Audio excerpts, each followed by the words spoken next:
Jueves 12 de octubre. Pablo y los Gálatas.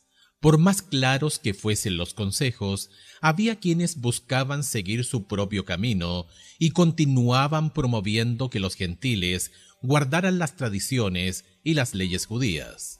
Para Pablo, esto llegó a ser un asunto muy serio, es decir, no era trivial ni tenía que ver con las sutilezas de la fe.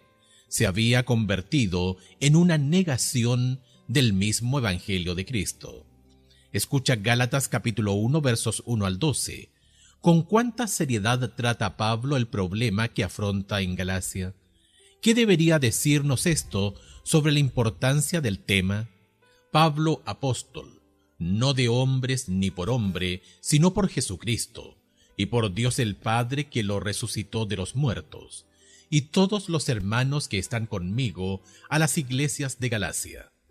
Gracia y paz sean a vosotros de Dios el Padre y de nuestro Señor Jesucristo, el cual se dio a sí mismo por nuestros pecados para librarnos del presente siglo malo, conforme a la voluntad de nuestro Dios y Padre, a quien sea la gloria por los siglos de los siglos. Amén.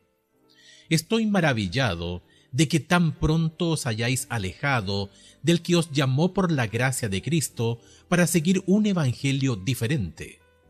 No que haya otro, sino que hay algunos que os perturban y quieren pervertir el evangelio de Cristo. Mas si aún nosotros, o un ángel del cielo, os anunciare otro evangelio diferente del que os hemos anunciado, sea anatema.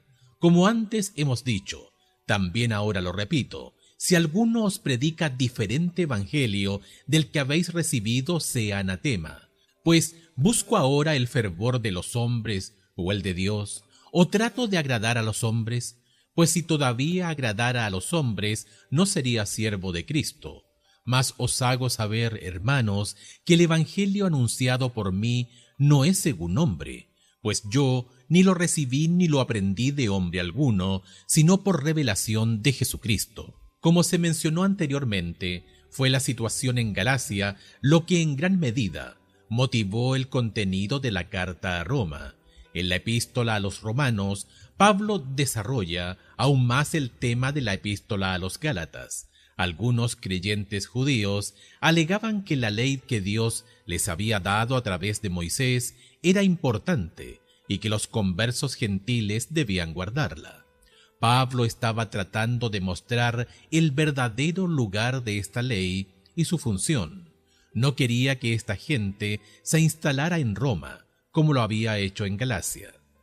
Es una simplificación excesiva preguntar si, en Gálatas y Romanos, Pablo está hablando de las leyes ceremoniales o de las morales.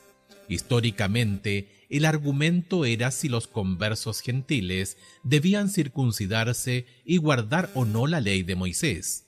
El Concilio de Jerusalén ya se había pronunciado sobre esta cuestión, pero algunos se negaban a acatar esa decisión. Algunos interpretan que las cartas de Pablo a los Gálatas y a los romanos demuestran que la ley moral, los 10 mandamientos, entre paréntesis, o en realidad solo el 4º mandamiento, cierre de paréntesis, ya no es obligatoria para los cristianos. Sin embargo, estos intérpretes no captan la esencia de las cartas y pasan por alto la perspectiva del contexto histórico y de las cuestiones que Pablo encara.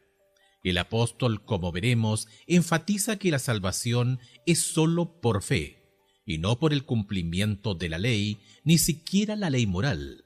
No obstante, eso no es lo mismo que decir que la ley moral no debe guardarse. La obediencia a los 10 mandamientos nunca fue un problema. Los que hacen de esto un tema están releyendo en los textos un asunto contemporáneo que Pablo no estaba tratando. ¿De qué modo podemos responderles a los que afirman que el sábado ya no es obligatorio para los cristianos? ¿Cómo puedes mostrar la verdad del sábado de una manera que no comprometa la integridad del evangelio?